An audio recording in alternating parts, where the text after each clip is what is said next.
Country. Oh my God.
Yeah, man, they're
Cringing like, damn, dude, I was like, did you get off speaker? You get right the crib. Just get off speaker. Let's hear you get back. I'll be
think about doing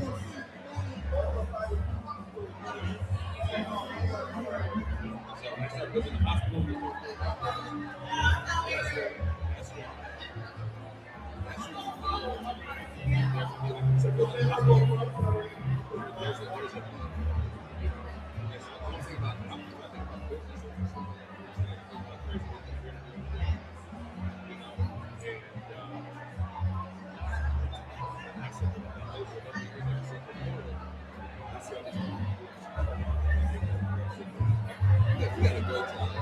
Ready? And here goes ladies and gentlemen.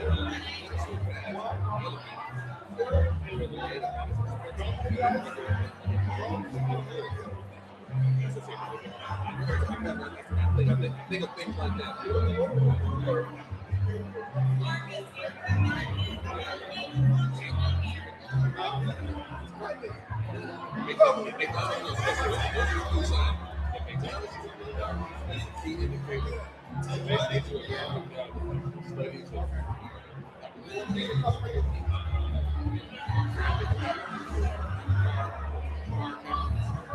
They never really screw up.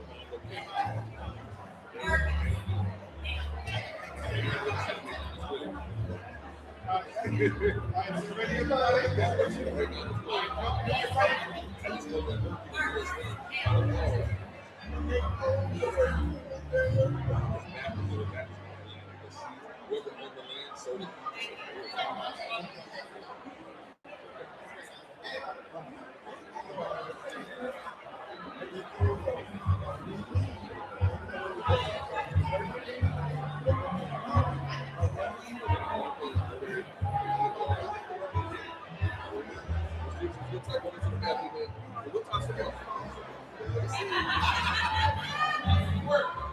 And here goes ladies and gentlemen.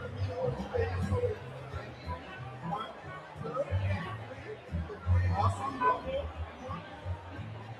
One, two, and the last one.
Good afternoon, everybody.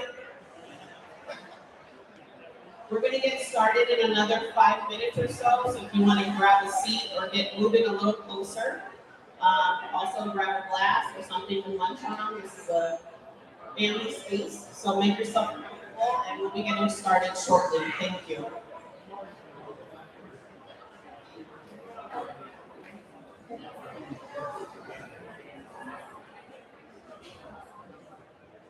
Sorry. No, you're good.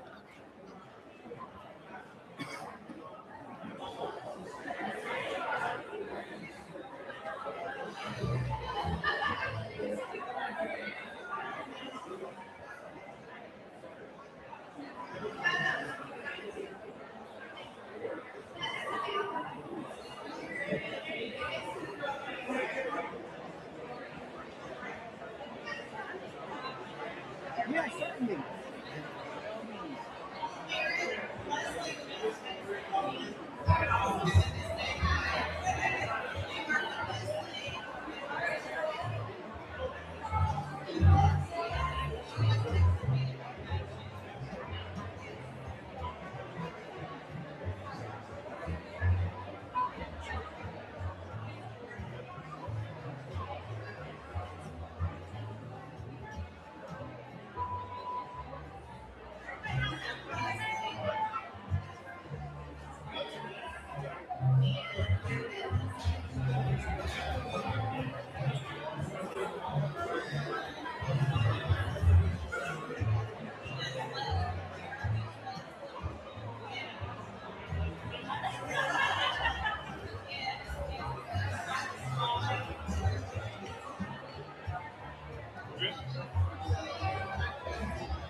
So, are you in charge of all the AV stuff? No, just the screen. Just the stream? Where is that?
Good afternoon, everyone.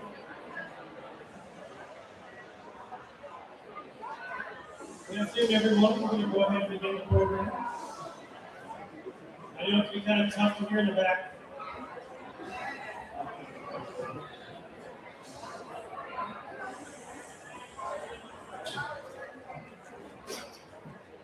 Good afternoon, everyone. My name is Eric Armstrong. I have the pleasure of working with Dr. Moore for several years at the University of Miami. And then like pretty much everybody else here, I was one of his very best friends, like everybody else. So I want to thank you all for being here in this special moment together today.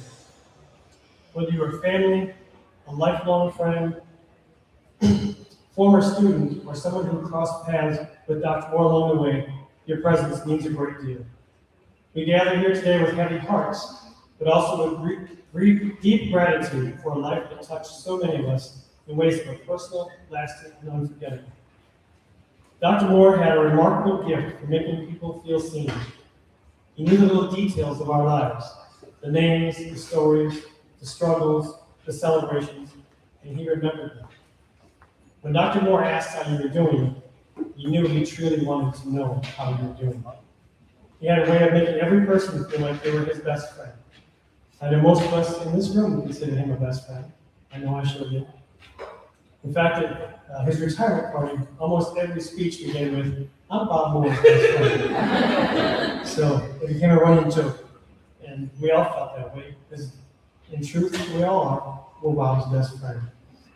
Each person in this room can probably think of a moment when Dr. Moore made them feel special, valued, encouraged, and loved. One of the things that made Dr. Moore so extraordinary was that his influence never depended on title, status, or position. Dr. Moore knew powerful, important people. Many of them sought his advice and counsel. But he treated everyone with that same attention and care. Whether you were students, staff, faculty, friends, dignitaries, Dr. Moore made room for all of us in his life. And he did whatever he needed to do to support all of us to help us fly. I'm guessing I'm not the only person in this room also that benefited from his directness. Dr. Moore did not suffer foolishness. Well, and he told it how it was. He gave you what you needed, whether that was a warm embrace, a word of love, a piece of wise counsel, or when necessary, a very direct and very colorful correction. Many of us have been on the receiving end of both his tenderness and his truth. If we were caught up in our own foolishness, Dr. Moore had no problem naming it. In fact, just saying the word foolishness probably gets his voice in your head. He had a way of stretching that word out so it carried a whole sermon, staff meeting, and life lesson all in one place. Now, Dr. Moore's use of the word foolishness was not casual. It was not something he just tossed into conversation. For him, it was a diagnostic tool. If Dr. Moore said that's foolishness, you knew two things. First, whatever you had just said or done probably needed to be reconsidered. And second, Dr. Moore was going to help you reconsider it. And somehow, even when he was correcting you, there was care in it. You might leave the conversation shaking your head, laughing, and like, yep, he was right. Dr. Moore's feedback could be direct enough to take your breath for a moment, but it was never careless. He did not waste words, and he did not let people drift when he believed they were capable of more. If he challenged you, it was because he thought you mattered. If he pushed you, it was because he saw something in you. If he called you out for foolishness, it was usually because he cared too much to let you keep living inside of it. And that was one of the reasons we loved him. Dr. Moore could make you feel completely supported and completely accountable at the very same conversation. He can encourage you, correct you, make you laugh, and send you back on the world feeling just a little bit taller. Not everyone can do that. It takes wisdom, it takes courage, it takes a deep love for people. That was part of Dr. Moore's love. He did not flatter people just to make them comfortable. He saw potential in people that sometimes they had not yet seen in themselves. He pushed us to be better, to lead better, to live better, and to stop standing in the way of what we were capable of becoming. For many of us, Dr. Moore's encouragement and occasional correction changed the direction of our lives. He helped shape leaders, friendships, careers, and communities, not through positional power, but through presence, honesty, loyalty, and love. I will never forget the day I went into Mahoney apartment to talk to him, which I'm sure pretty much everybody in this room has done. And I explained to him that even though I really appreciate his guidance, I just did not have time to be in a doctoral program. I had too much to do. I can still, at this moment, clearly hear his colorful language in response to that statement, and told me that not only was I going to start a program, but that I was going to apply to that program tomorrow. And guess what? The next day I was on my way to a doctor. My entire career in life would be completely different without the courage and conviction of Dr. Moore to make me hear what I needed to hear in that moment. I know he's done that for all of us. In recent days, many of us have seen or shared tributes to Dr. Moore. The number of stories says something powerful. They remind us that Dr. Moore's legacy is not contained in one title, one role, or one chapter of his life. His legacy lives in the people he encouraged, the people he challenged, the people he stood beside in difficult times, and the people he helped believe in themselves. Today it's natural for us to grieve. We feel the loss of such a great man, and we should allow ourselves to feel that loss. But I also imagine Dr. Moore would not want us to remain only in sorrow. He might even tell us that too much of that would be foolishness. He would want us to remember the friendships, the laughter, the advice, the guidance, the stories, and the joy he brought to each of our hearts. So as we begin this time together, let us honor Dr. Moore by remembering him fully. The warmth he shared, the wisdom he shared, the honor, the loyalty, the honesty, and the love he gave to all of us. Let us give thanks to the gift of his life, the blessing of having known him, and for the ways he will continue to live on through all of us. We really appreciate and thank you all for being here today for this special time, and this will be a fitting tribute for Dr. Moore. And now, please welcome Ms. Nicole Henry, UM alum and special guest, to start us off with a song.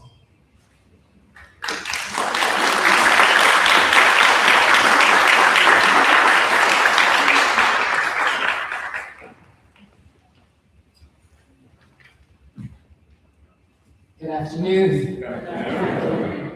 Now to be here to celebrate our friend. I forgot about foolishness.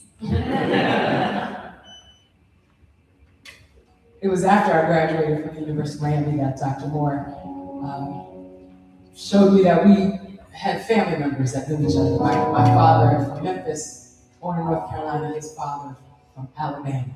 So there was some kinfolk that brought us together in more conversations. And,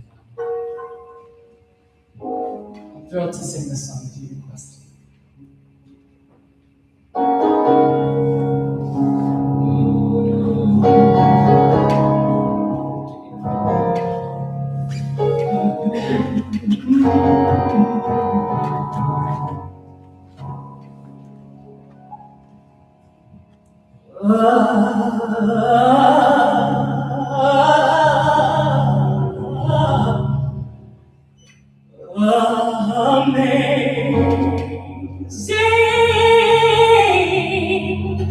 Amazing grace, how sweet, how sweet the sound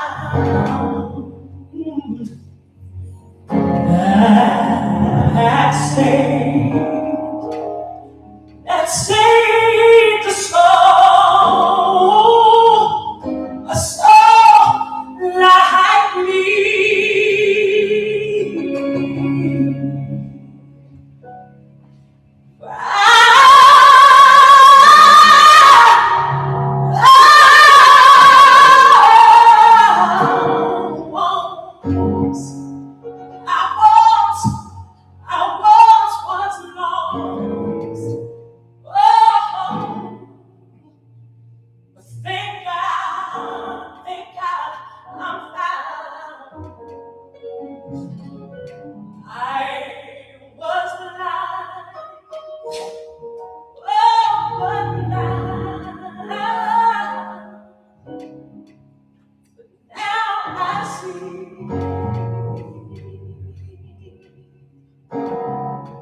Through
it got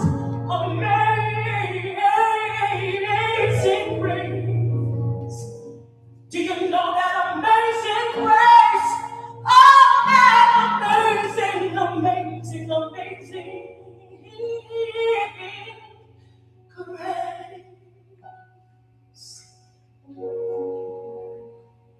that brought me so safe, so safe, so safe over many miles, many years. Talking about decades, coming from Alabama to Colgate. So safe, he had brought me so safe, and that grace will lead me right home, right home. Right on, that grace will lead me. Oh, it's gonna lead our friend home.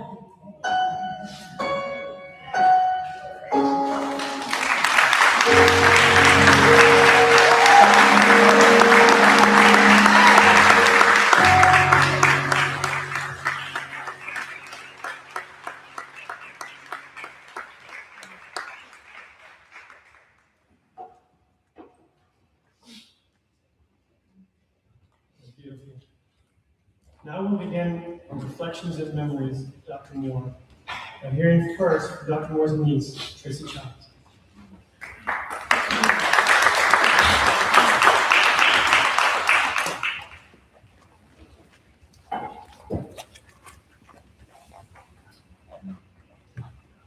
Good afternoon. My name is Tracy Childs. For some of you, I was introduced to you as Nikki. And I am the niece of Dr. Robert Moore. My dad, Leon Sr., is Uncle Bobby's baby brother. For you in this space and others all over the country, my Uncle Bobby was a rigorous educator, an astute mentor, and the ultimate party host. He would love this today. For me, he often encompassed all three roles at the same time, always making me feel loved and seen along each phase of my life. There are so many stories that I hope we all continue to share with each other about my uncle as we go about our daily lives. But today, I will share a short story about the first time I really understood his reach. After I graduated from high school, I suffered a physical illness that kept me from starting college in the fall like all of my friends. Later during the term, my uncle sent for me to spend 2 weeks with him here at the University of Miami. I occupied the guest room in his first apartment in Mahoney, not the big one, the small one. And only as Uncle Bobby could, he intentionally and thoughtfully planned an experience for me so that I could get a taste of college life before I would have started my studies the following term. He introduced me to young people my age who took me shopping on the metro, and even to my first college party. He hosted meals in the apartment and introduced me to all of his colleagues and other students in the residential college. He introduced me to all of his friends who had turned into his family. When we walked across campus, I felt like a celebrity because everybody wanted to talk to Dr. Moore and set up a time to meet with him one-on-one. That short 2-week period, unbeknownst to me at the time, was pivotal in my own journey as an educator and as a person.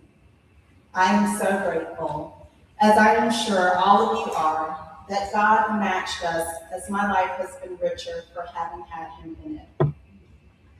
Thanks to Uncle Bobby, I learned how to use words like troglodyte in my everyday vernacular. I learned how to throw a really great party. I learned to ask higher level questions in a way that helps students build critical thinking and writing skills. And I learned to meet people where they are, listening to them so that I can connect them to other people and resources that can help them reach their fullest potential. And because all of you are here to honor him today, I know you learned those same things. There is no other way to express it except to say that we all miss him like crazy. In the mid to late 40s in Tuskegee, Alabama, Robert Eugene and Mildred Frazier Moore welcomed 4 beautiful babies to the world. Robert Frazier, Adrian Tanya, Keith Eugene, and Leon Winfrey. On behalf of my dad, my aunt, and my uncle, and all of our family, we sincerely thank you, Frank, for the care and unconditional friendship that you provided. And we thank all of you for being here to share your prayers and your stories. Your presence is truly a comfort to all of us. Thank you.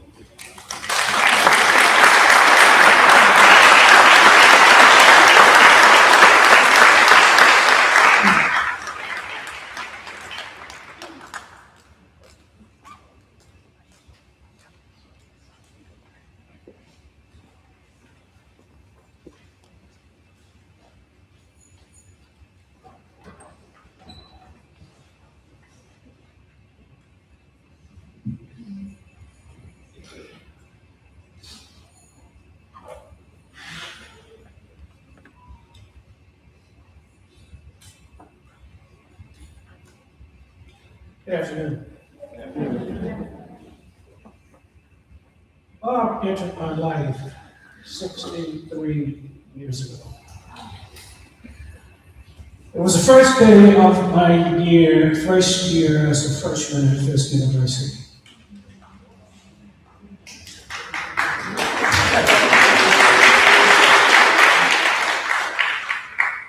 Bob and P. Andrew Patterson, who we always call Pickens, had been assigned to a small group of my class, of the males in my class, to serve us as Big Brother. Through Bob and Pickens, I began to get a sense of what it meant to be at Fisk University. One. But how to comport oneself in particular ways at Fisk University. It was a very demanding institution. You either conducted yourself well or performed well academically, or the joke among students was the university would give you a comic book, a banana, and a one-way bus ticket home. And when some of my classmates who were from particularly wealthy families, Margo on the board, trustees, family members that already graduated, was expelled for poor academic performance the second year. My daddy was a janitor, my mama was a maid. I understood that the only way I could be at Fisk was to get my work done. Bob insisted that I get my work done. He and Pickens also demonstrated something else. They showed me something about particular modes of when in college, a particular fraternal life. It was uplifting. They had a particular spirit about them. And it shaped my orientation to moving down that same path. But there was more. Bob became a particularly close mentoring friend. He would even type my essays when I didn't have access to a typewriter, which meant he was not about to suffer any foolishness in my life. Bob was a couple years ahead of me. He graduated in 1965. I graduated in 1967. My first academic appointment was back at Fisk. So was Bob. When I got back, we were living in the faculty apartments, but my apartment was not yet ready. So I stayed with Bob. And one night we had a conversation in which he invested trust in me that was so profound, it changed my very life.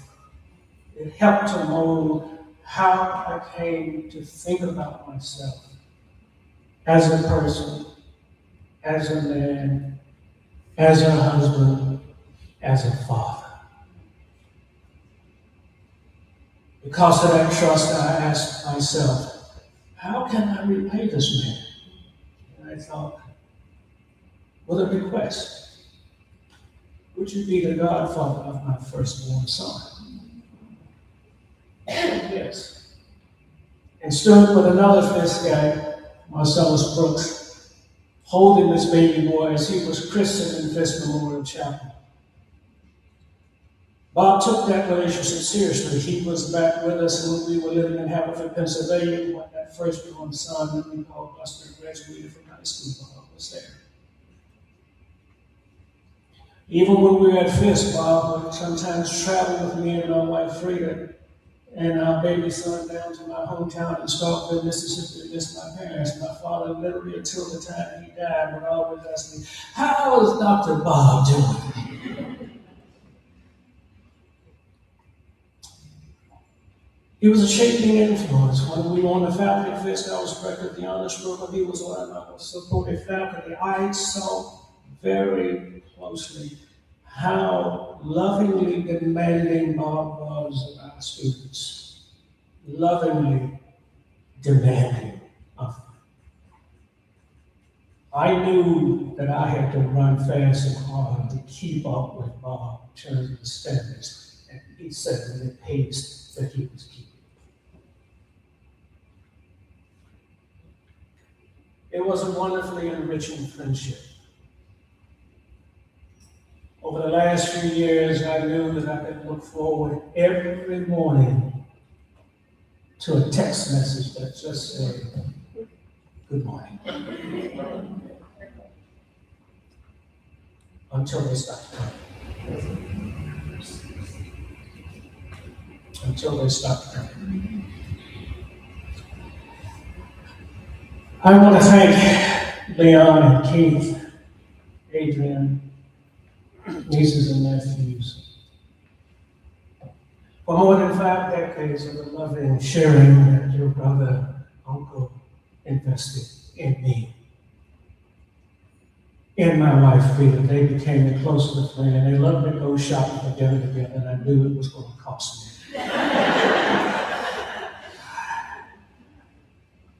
And don't let them get together and start gossiping. Investment in our firstborn son and in the other 2 sons as well. Thank you for sharing Bob with me, with us. I want to thank those of you at the University of Miami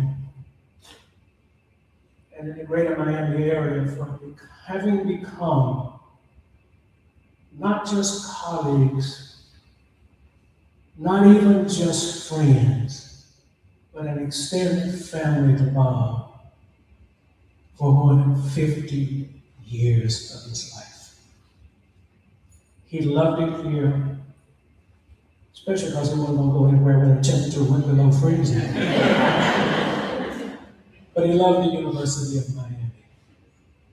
I thank you. Finally, there are few examples in the world of which I am aware of the kind of loving, caring friendship that Frank invested in Bob across decades.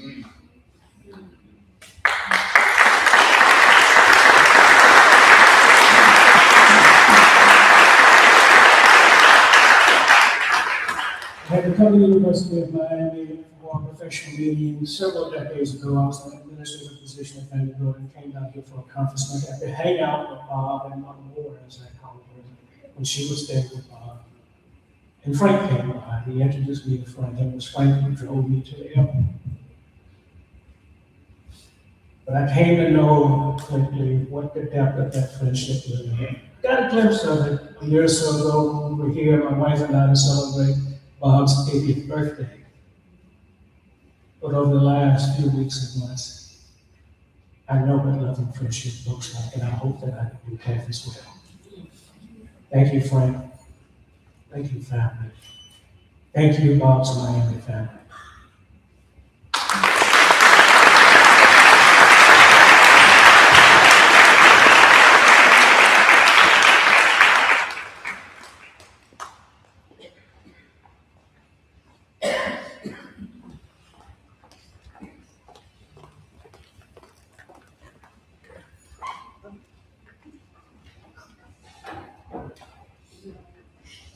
Good afternoon. Good afternoon. Oh, I have to tell you, you've stolen most of the comments that I wanted to make. But I won't bore you with all the accolades of Dr. Moore's talents in receiving awards and acknowledgments and all of those things, which I'm sure a lot of you are aware of all the things. After all, he was very well known. And I don't know if you all know, but some of you may know that he was called the Godfather sometimes. And not because there was a child involved. So, and not so much because he would give you an offer you couldn't refuse, although sometimes there was some of that. But it was a time, he was the Godfather when he would give you a challenge that perhaps you didn't think you could accomplish, but a challenge that would probably make you think about your decisions, think about, maybe I need to reevaluate where I'm going and what I want to do.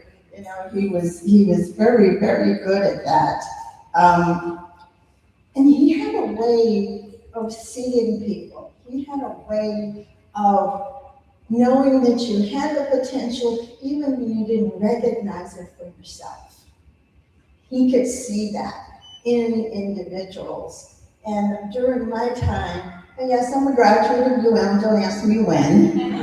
So I knew him as a student, and then I was here at the university for 41 years. So I got to see him as Dr. Moore, and was very happy when I could see him as just Bob.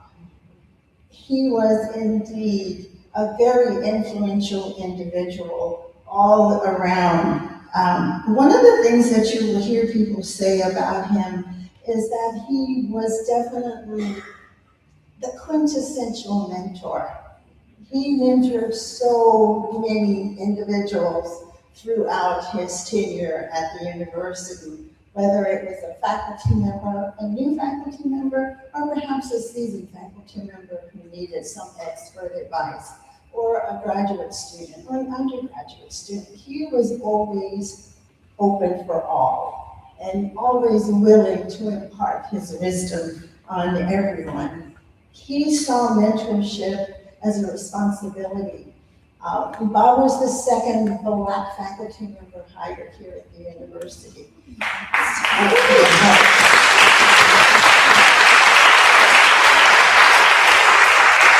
And so he saw his responsibility to make everyone better, to leave this place better than the way we found it.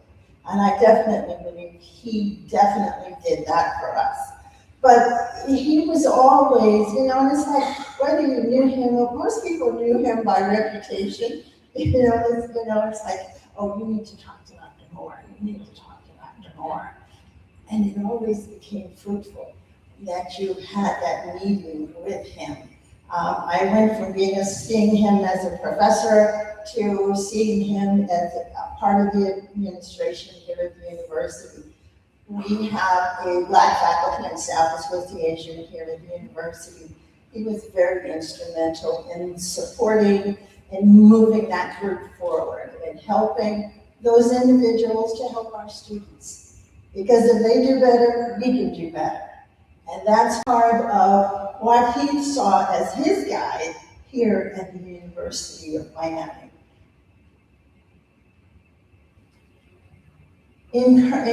Engaging faculty and students was also a big part.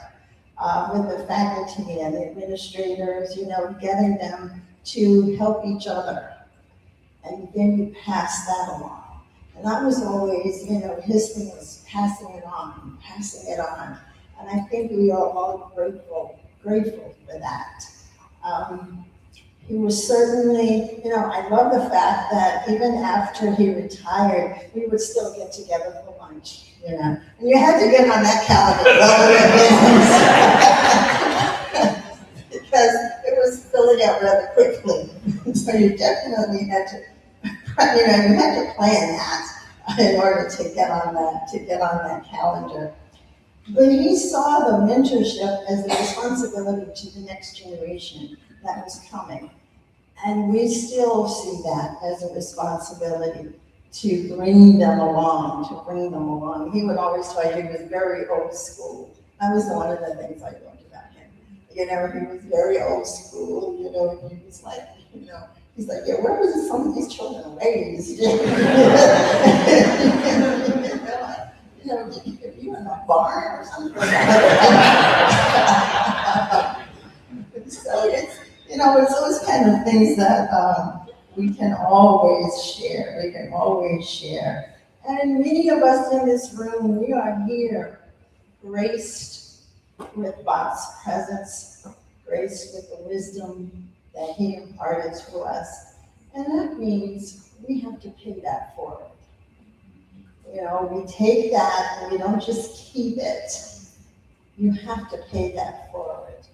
And I'm sure that we all will do that. I mean, look at who's here. I love it. It's like homecoming.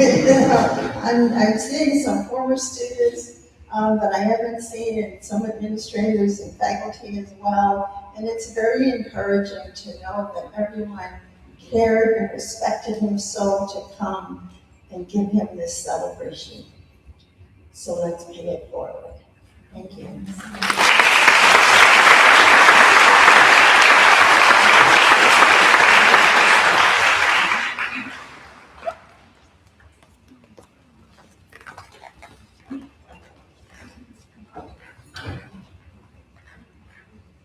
Okay, I put the tissues up here for everybody else, but just let you know.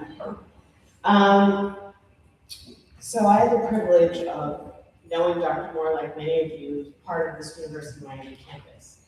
I didn't have him as a professor, but I just knew of him. And over time, as a 17-year-old walking around campus, in my 17-year-old mind, just looking to go to the UC. That's what it was back then. I was walking and I heard something, but I didn't hear something. And then I said, good morning, young lady.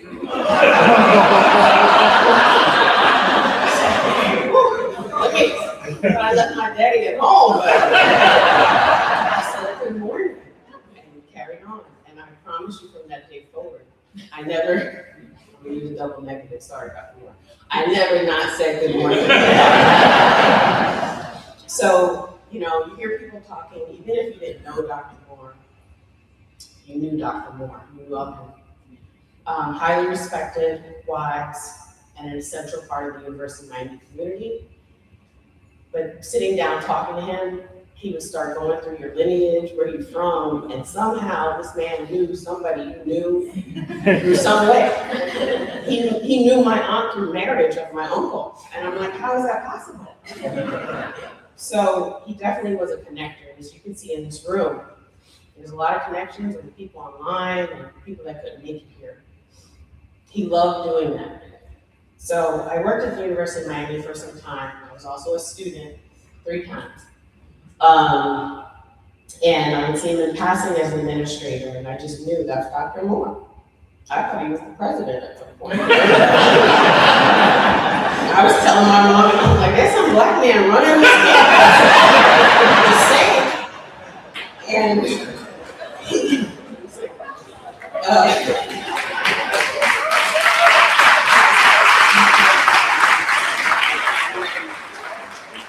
he was always welcoming and acknowledging, like he knew you already. And I naturally felt like I knew him. It wasn't until 2011 where he stepped in as my supervisor and I really got to know him. And I was so excited.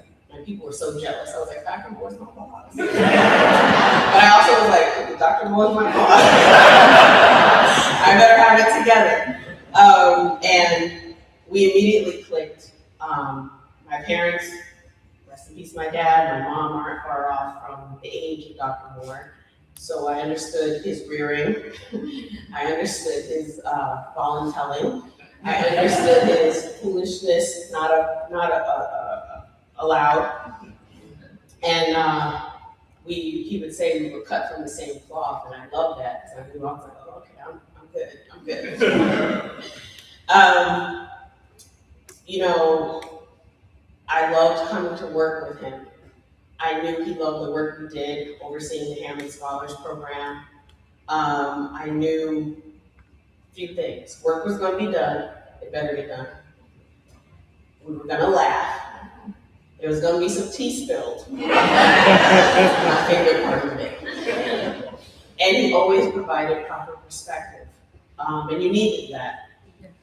Navigating as a young professional, what to do as a Black woman, as a Black person, figuring out what I wanted to do next. He held you accountable whether you wanted it or not.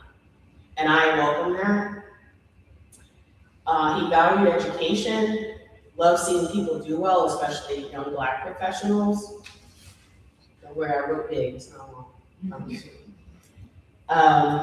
And these were the three things that I would say with new people coming on campus. You should meet Dr. Moore. Have you met Dr. Moore? It's gonna be at Dr. Moore's house. We all share that. I said it often, and Dr. Moore knew everyone, not just with UM, as I mentioned. He would know your connections, he had some connections. He loved making sure you were doing well and doing good. If you were open to it, he was going to connect you with people he knew. You say you're interested in something, hold on one second. He would pick up the phone right in your face, make the call. That was great, but it was also like, now you're on notice. You better figure it out.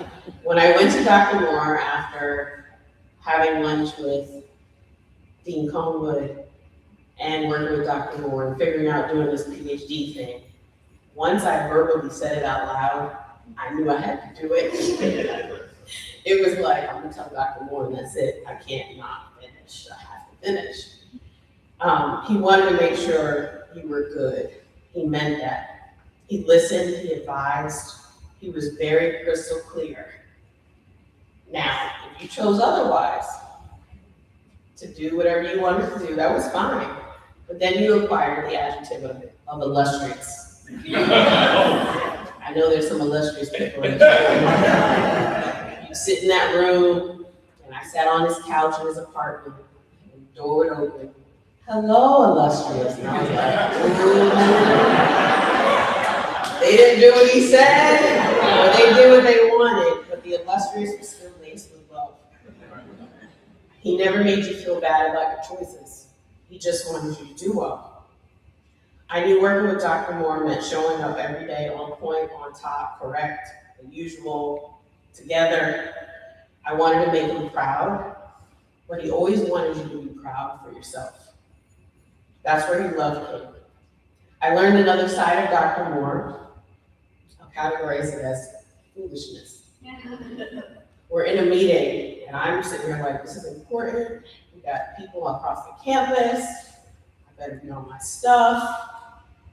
And I made the mistake of sitting next to Dr. Moore. That's a mistake. Because I'm thinking, you're going to be locked in. You're serious. You're Dr. Moore. Then I get a knee kick under the table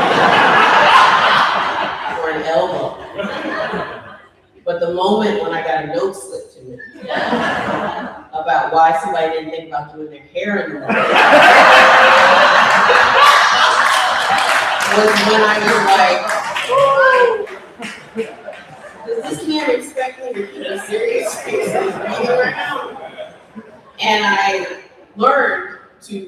from that point over, I sat in the same row, 3 seats down, not across, not next to. And I love that part of Dr. Moore. You got to know all of him if he chose to do all of him. He was a very private person. I share that too. We laughed a lot. We said we were both going to hell a lot. But we said we'd have wine and we'd be together. But we know you're not there, Dr. Moore. But we really do. You made it. Every phase of my life at the University of Miami and after, education, career, personal, professional, I kept Dr. Moore up to speed. I connected, I talked to him. I acquired my Uncle Frank, who obviously not by blood, but I always tell him I'm his favorite niece. And they came together, and it was always great where I could just show up and be myself, be vulnerable, and hear the truth, and laugh, and have fun. He lent a lot of wisdom and comfort for all of us, and certainty. He meant what he said. If you heard it from him, he believed it. He believed in people deep down. If anything, Dr. Moore wanted you to believe in yourself. So his tough love came from a good place. I continue to update Dr. Moore as I progressed, moved on, relocated, we laughed, he gave me the tea. You know, he was retired, he still did tea. So I'm like, hey, Dr. Moore, really? They did that? I had the privilege weeks ago. I wasn't having a great day, even though I was sharing good news. And I was sitting there, not in a good space, wanting to share my good news with my mom. Has Alzheimer's. She has hit or miss when you can get her to lock in. And I wanted to share it with Dr. Moore, because he always loved hearing good things, and once you knew him, you wanted to share it. And I got a text from Uncle Frank saying, hey, you want to say hello? And it was right on time. I said, sure. So I was expecting, he hadn't been doing well. I wasn't expecting clarity. I wasn't expecting much. I just wanted to say hi. And as clear as day, it was like he was never sick. And he said, hello, sweetheart. And I did this, started crying. He didn't know. And I got to share that I was stepping into a new role, and he was elated, and of course went into his, who you reporting to? He knew. And I told him, and I said, you told me to always keep doing good, Dr. Moore. That was his phrase. You'll be fine. Do good. Those were the two phrases. And I said it for him, and then I got to hear him say it again for the last time, and I'll never forget that. So I want to say thank you to Dr. Moore on behalf of all who ever received mentoring, fathering, friendship, love, come to his house, a conversation, a handshake, to Dr. Moore, and share the same words of comfort to him right now. You did good, Dr. Moore. And you're fine now. Don't get in trouble.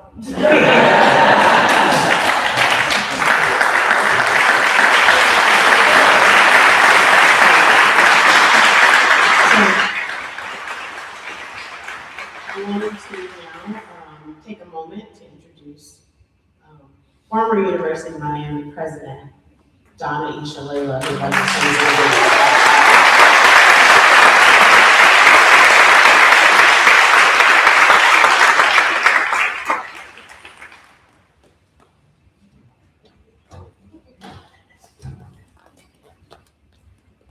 Let me reintroduce myself. My name is Donna Shalala, and I was one of Dr. Moore's mentees.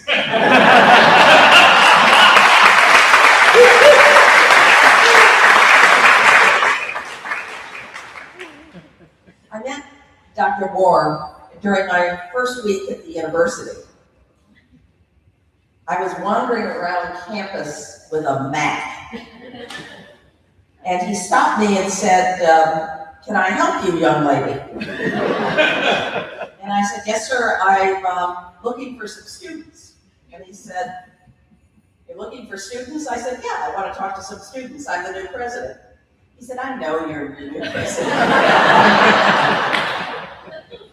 He said, it's Friday morning, they're still sleeping.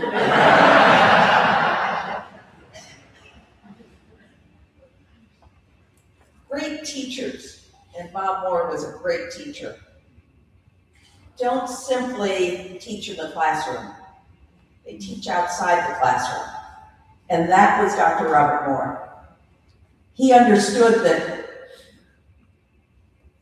great teachers were responsible for the whole student, not just for their intellectual life, but for helping them to grow into fine people. He was everyone's mentor. How many people were mentored by Dr. Moore?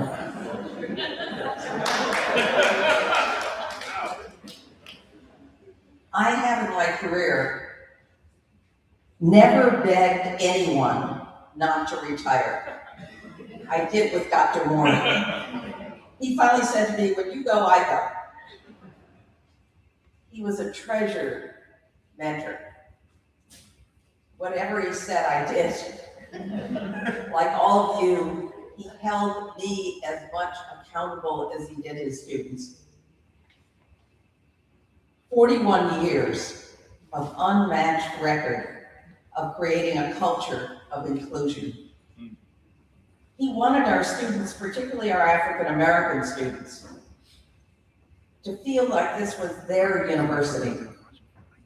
He created a culture of inclusion. He was one of the last, perhaps one of the last of a generation of professors who understood that universities were about and for the students, all of the students. He lived in residence halls and counseled and cried and supported and held accountable a whole generation of students. He helped them grow into fine young women and men. His memory is a treasure for all of us. There are some people in our lives who bring a light and caring so great that the light remains forever, and that was Professor Bob Moore. As Dr. Seuss reminded us,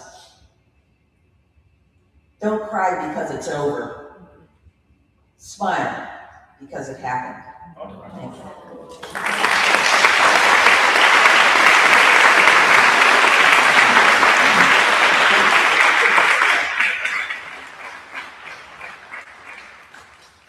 you.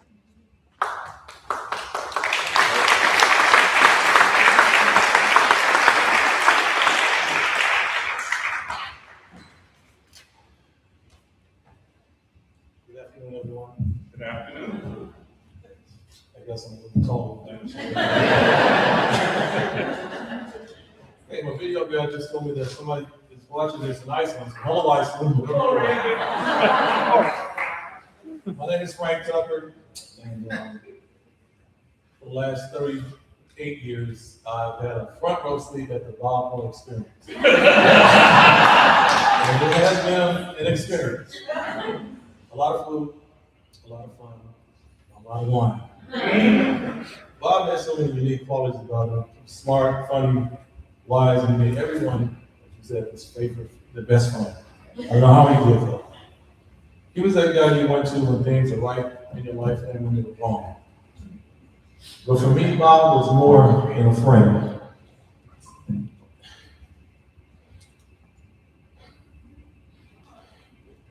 Yeah, take your time. You got it.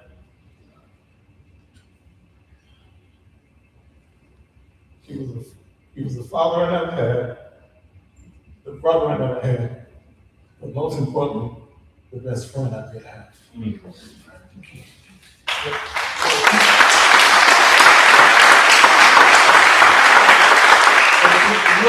two Robert Moores. There's Robert Moore, and then there's Bob. Because one of the things that Bob came home, I just believed I wanted to give him his flowers while he's alive.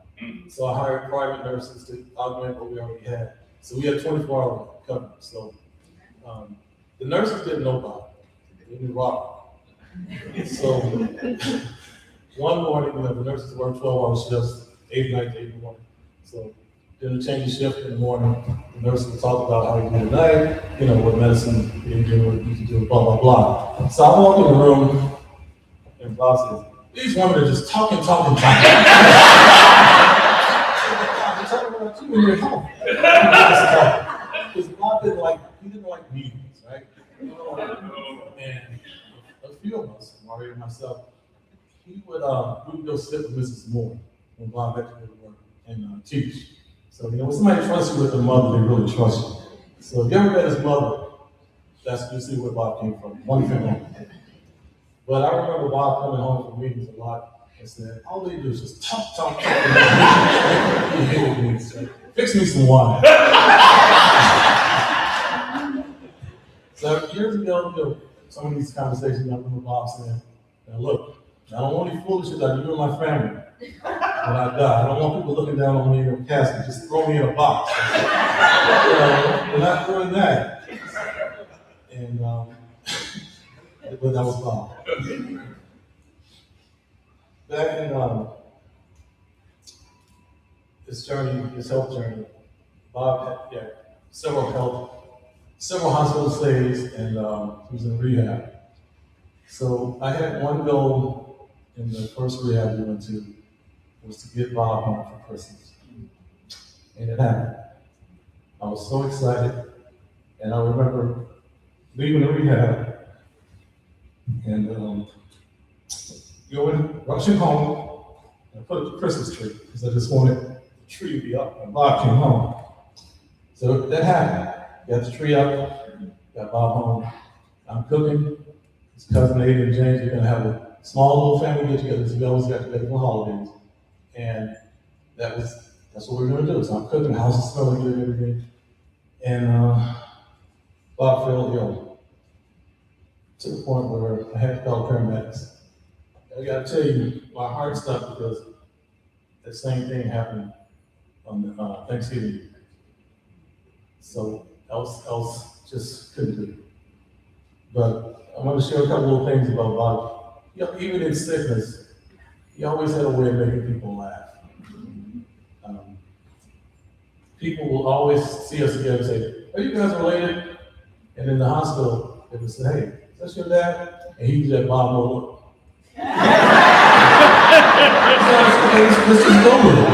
So I was his son in the hospital, right?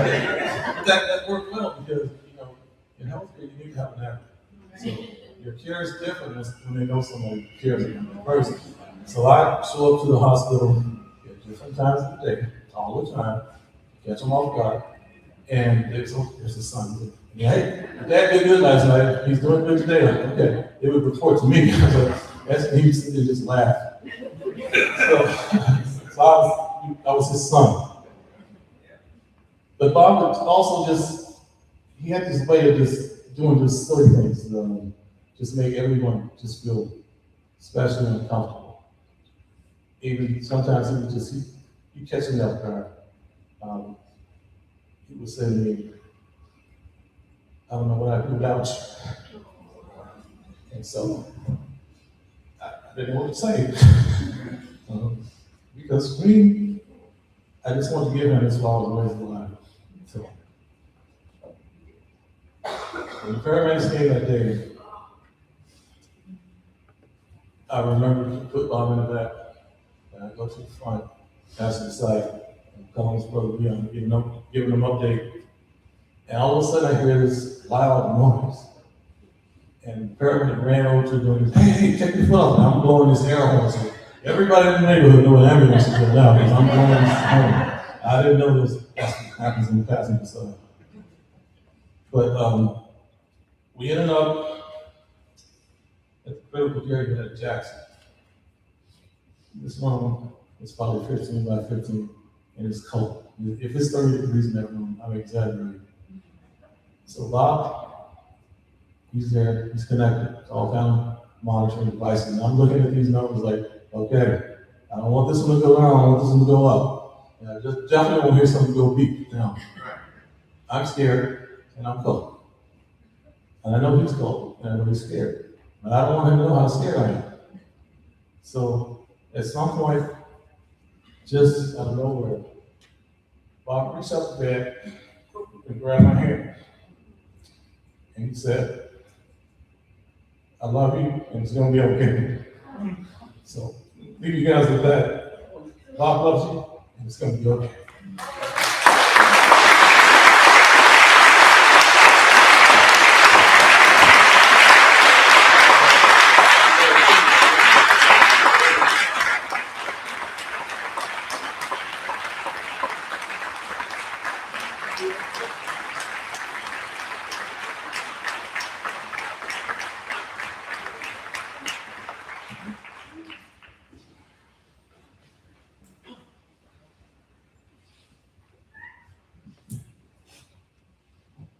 Thrilled that Bob requested this song. Phyllis Hyman.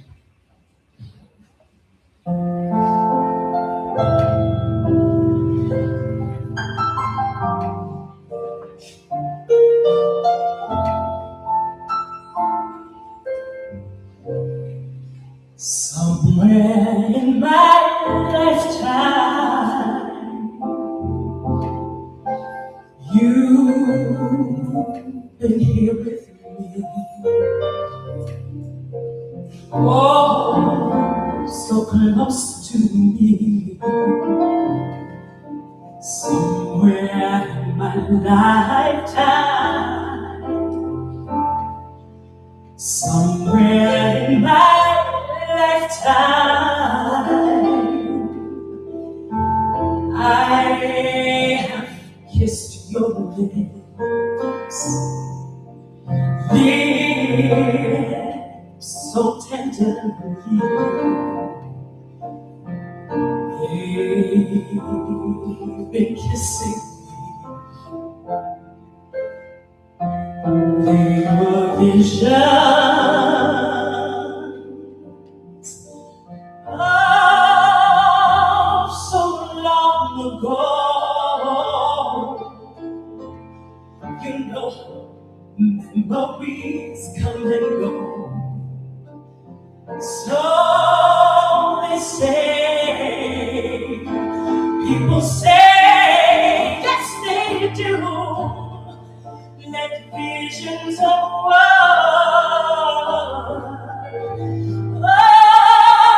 what will be? Somewhere in my lifetime, it was you and me. You and me.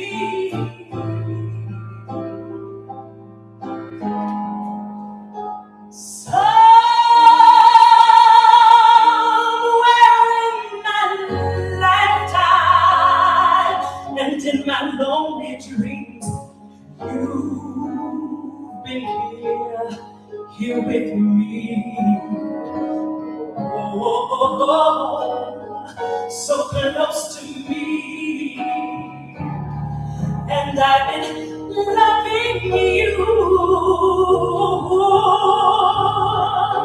Somewhere in my lifetime, somewhere in my lifetime, somewhere in my lifetime,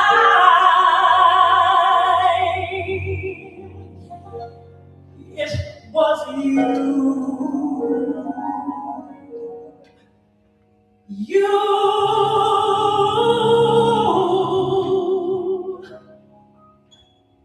and me.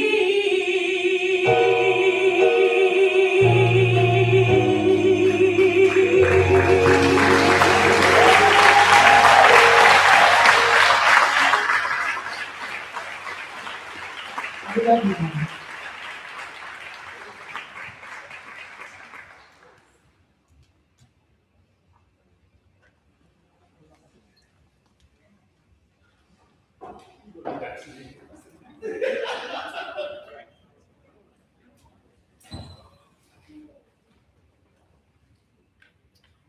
Oh Lord, please join me for prayers for courage and composure at this moment. It's awesome. So, for those of you who don't know me, I am Mario Barnes, and I was honored to be a professor at the University of Miami in the law school from 2004 to 2009. And although you might imagine the first person I met on this campus was in the law school after I was hired, the first person I met was Dr. Moore, who sent me an email before I arrived at campus and said, "I'll take you to lunch," which is what he did for many of the new African American faculty who came here. And so I just want to start off by saying, I am a representative of the generation of faculty who nurtured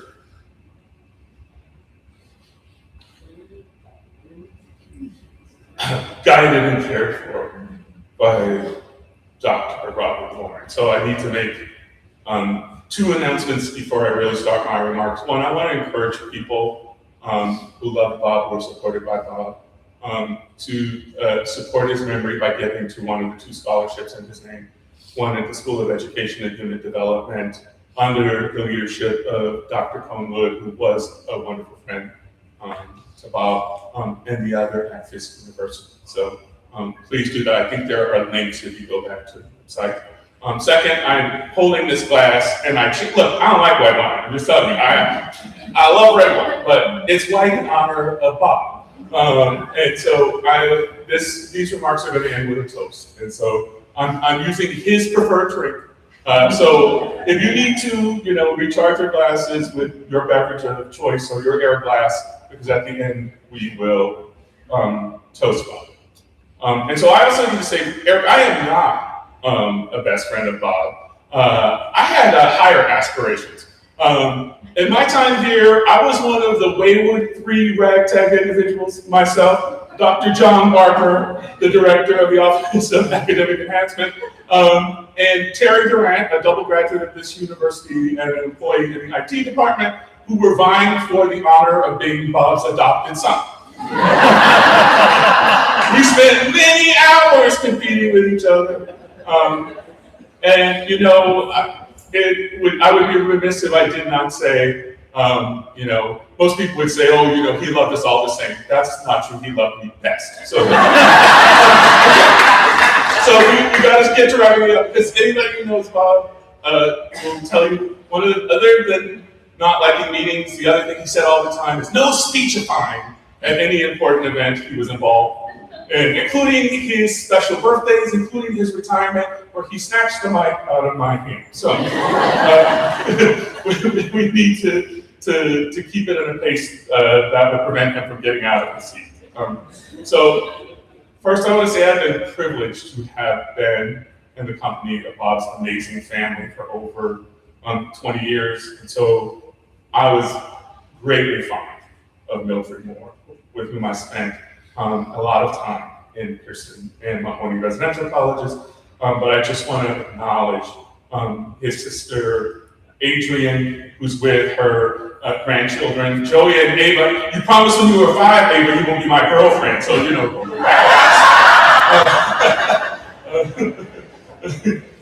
his brother, Keith, with his wife, Rena, and his brother, Leon, with his wife, and two of his 3 children, Nikki, Tracy, I'll use her born name, and Susan, and Tracy's daughter, Caitlin. So I just want to thank you all for sharing the gift that was your brother with us. I love when you guys call him Uncle Bobby. When I try to do that, he's like, knock off that foolishness. We should also acknowledge that 2 of Bob's cousins are here. Well, I also met through him at the University of Miami, and that's Ada and James Cole, which I see James, Ada, okay. So thank all of you. I have enjoyed your company at family gatherings and holidays and celebrations, and you are a living embodiment of the joy that Bob always carried, and that will continue to touch us. We have to touch a little bit also on Bob's chosen family. We've heard Frank's name, and I'm just going to tell you, Frank, I cannot say what I would need and want to say about you because I would be incapable of continuing to speak. So I'm going to say the words that are not enough, but really convey what most people feel about this, and that's thank you. We also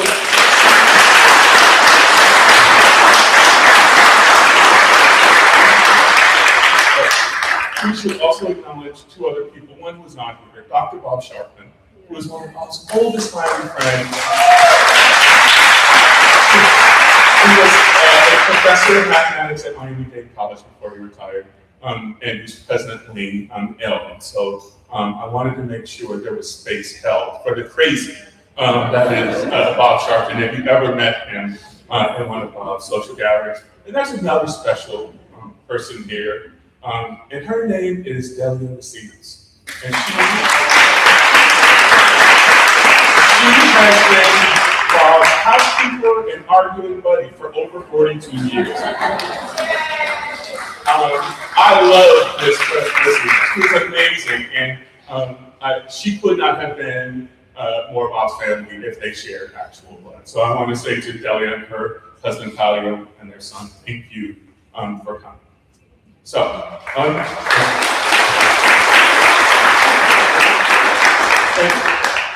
we should acknowledge one more thing, and that's that Bob had two organizations that were near and dear to his heart.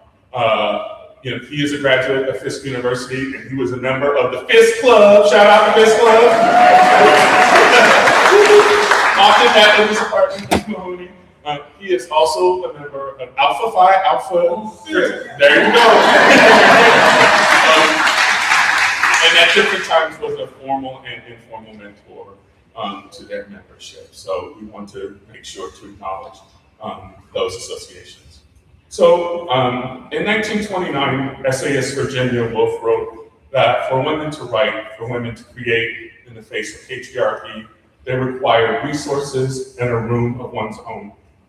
I have always thought that this concept equally applies to all groups touched by marginalization, disenfranchisement, and injustice of any sort, people who do not necessarily fit in easily into majority spaces, people for whom norms and rhythms of the university are foreign and routinely require them to engage in exercises of accommodation and translation. To succeed, to thrive, required us to have resources and a room of our own. For a generation of students, faculty, and staff, Dr. Robert Moore supplied both of these requirements. The greatest resources he supplied were not financial. Rather, they were his experiences, wisdom, and his great ability to pour into people. He served to many of us as a loyal friend, trusted advisor, despite a childhood spent in the segregated South and being required on too many occasions to be one of the first African-American to receive a doctoral degree from the University of Indiana Education School, the second African-American and one of the first tenured at this university. Despite, throughout his life, continuing that cycle, he lived a life of inexplicable joy, which he shared freely. And the place he shared that joy and wisdom for over a decade on this campus, the room that he gave us, the room that was our own, was the living room of 129 Mahoney Road.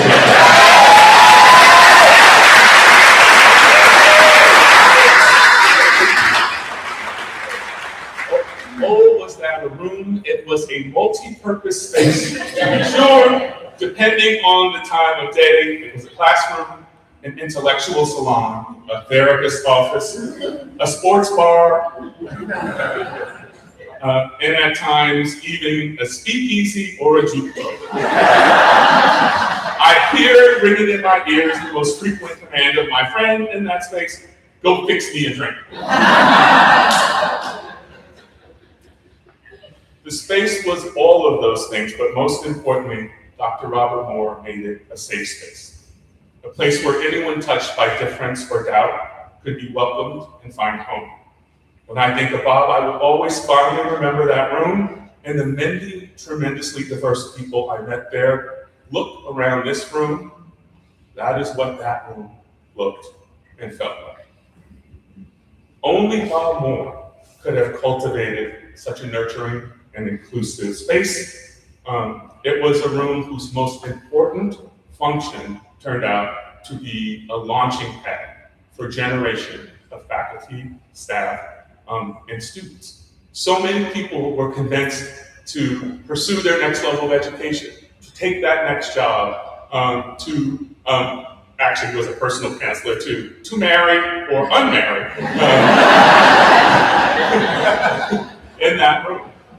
I remember the day I sat there when my friend said to me with tears and congratulations that I had to leave here to take a job at the University of California and an associate deanship, which he was certain would be an important step for my career. It was him on the phone from that room who told me to shut up and knock it off when I told him I would not apply for a deanship I had been invited to apply for. And it was him who said the thing that actually caused me to accept that deanship. When I called him up and said they offered me the job, I'm just not sure. I'm not sure I'm ready for it. And he said to me, have I made some mistake that has caused you to doubt that I have prepared you for this moment? Why is it that you don't believe? And so one of the great joys was to sit at my installation as the Dean of the University of Washington Law School and have Bob sit in the front row and tell him I was sorry for the foolishness. So I grew up with a father who was a good father, who I love, but the thing that I did not have with my father, which was okay, was a friendship. My dad was my dad, and he told me things I did that we had a relationship that had respect and had the proper boundaries. Bob was the first adult male African-American relationship that was my mentor, my advisor, my uncle, and also my friend. And those many layers made it one of the most important relationships of my life. And so I do want to say, Eric, I think you are correct that there are so many people that understand Bob as one of the most important relationships of their life. He had the gift of making everybody feel special, of making everybody understand that his love and sharing and giving to other people never diminished his capacity to invest in you. And that's a pretty special superpower. Yeah, go ahead, clap. That's a good one.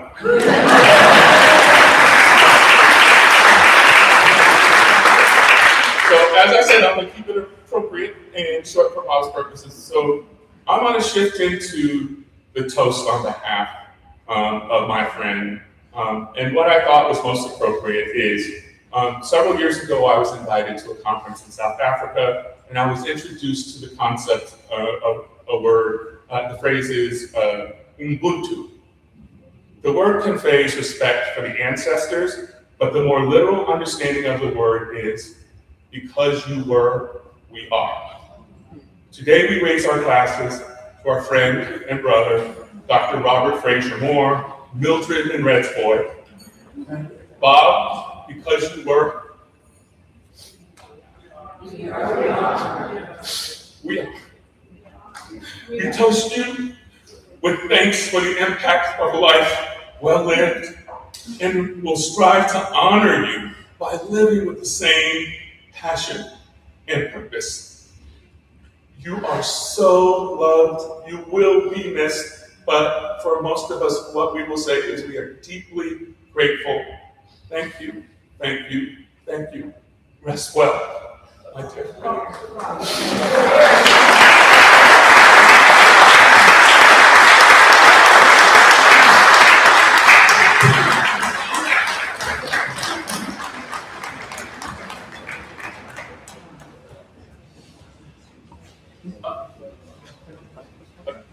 Closing announcements that you want to make here? You want to? No, you go.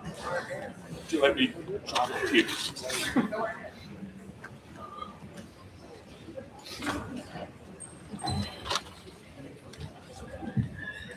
So that is going to conclude the formal ceremony.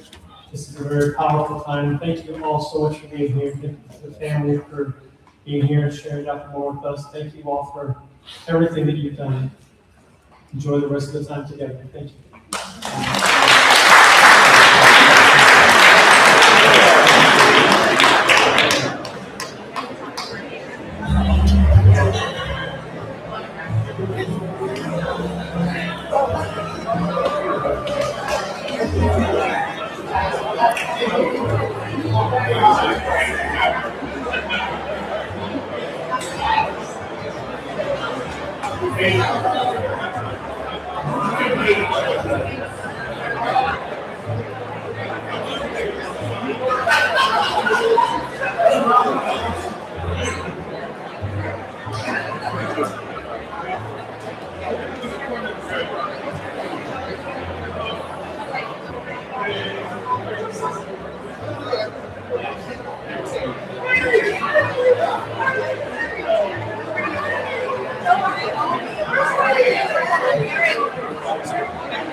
I know you didn't invite me. No, I No, you didn't.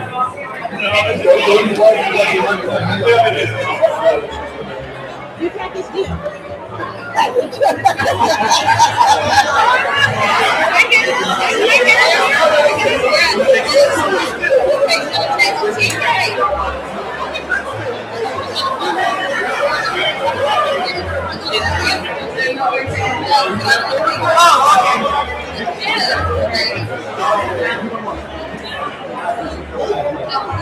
What, is everybody? Yeah, are we good? You guys want to go right there? Yeah.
it.